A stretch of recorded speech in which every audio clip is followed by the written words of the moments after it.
भयावह है। मिसाइलों का तूफान तेज रफ्तार पकड़ चुका है। ड्रोन हमलों का बवंडर गगन भेद रहा है। इस बारूदी सुनामी के बीच खाड़ी में एटमी टकराव का स्टेज सेट हो चुका है, क्योंकि सुपर पावर के सबसे घातक हथियारों का ईरान सफाया करने लगा है। ईरान ने ट्रंप के जंगी जेटों को ढेर करने की नायाब तरकीब खोज निकाली है। ट्रंप के जंगी बेड़ों की बर्बादी का सस्ता नुस्खा रिवॉल्यूशनरी गार्ड के हाथ लग गया है। इसके साथ ही ट्रंप आर्मी में भूचाल आ गया। ट्रंप दो तरफा मार से परेशान हो रहे हैं। एक तरफ युद्ध में उनके हथियारों की दनादन मौत हो रही है, तो दूसरी तरफ युद्ध की कमान संभाल रहे जनरलों पर उन्हें खुद सर्जिकल स्ट्राइक करनी पड़ रही है। ट्रंप के लिए ज्यादा अहम है वॉर फ्रंट पर मजबूती से डटे रहना, लेकिन उनके हथियारों के जिस तरह चीथड़े उड़ाए जा रहे हैं वो किसी के भी समझ में नहीं आ रहा। ईरान ने दावा किया कि ट्रंप के सबसे घातक जंगी जेट F-35 को सस्ते हथियार से मार गिराया गया। ईरान की एजेंसी मेहर न्यूज के मुताबिक ईरान फोर्स ने अमेरिका के दूसरे F-35 लड़ाकू विमान का शिकार किया। ईरान ने पहला F-35 जेट 19 मार्च को मिसाइल से हिट कर दिया था और इसके बाद 3 अप्रैल को दूसरे जंगी जेट को भी ढेर किया।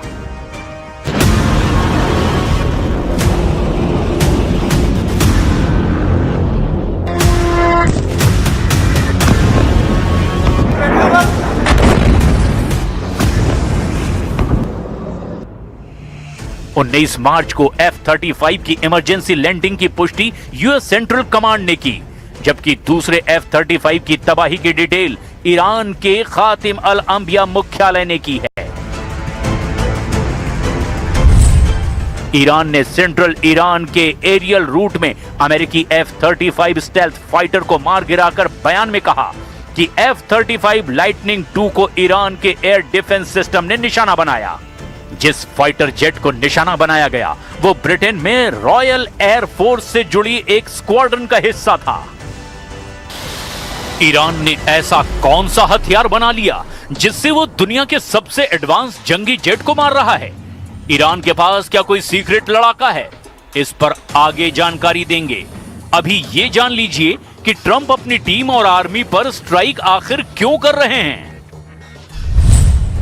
ट्रंप ने ईरान युद्ध के भयानक राउंड के बीच ही अमेरिकी सेना के chief of staff general Randy George के इस्तीफा ले लिया है।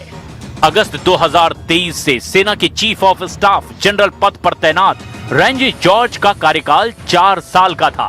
चीफ ऑफ स्टाफ के साथ ट्रंप ने chief of chaplain major general William Green और US army transformation and training command general David Hodne को भी निकाल दिया है। ट्रंप अभी कई और टॉप कमांडर पर गाज गिराने के मूड में हैं।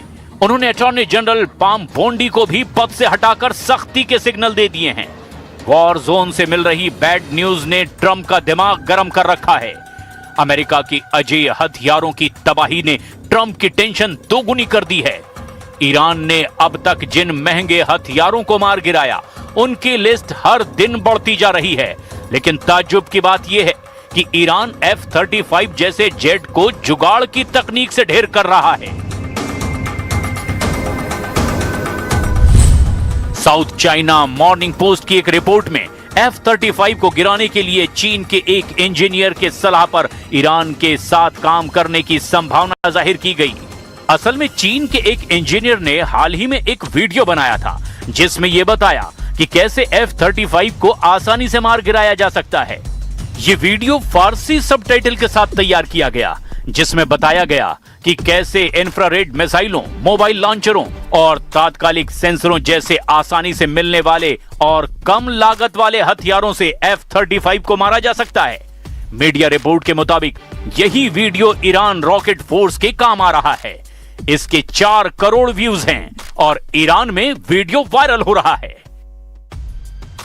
ईरान के हमलों से बचने के लिए ब्रिटेन ने अपने रडार की तैनाती कुवैत में करने की जानकारी दी है। ब्रिटेन ने कुवैत के मीना अल अहमद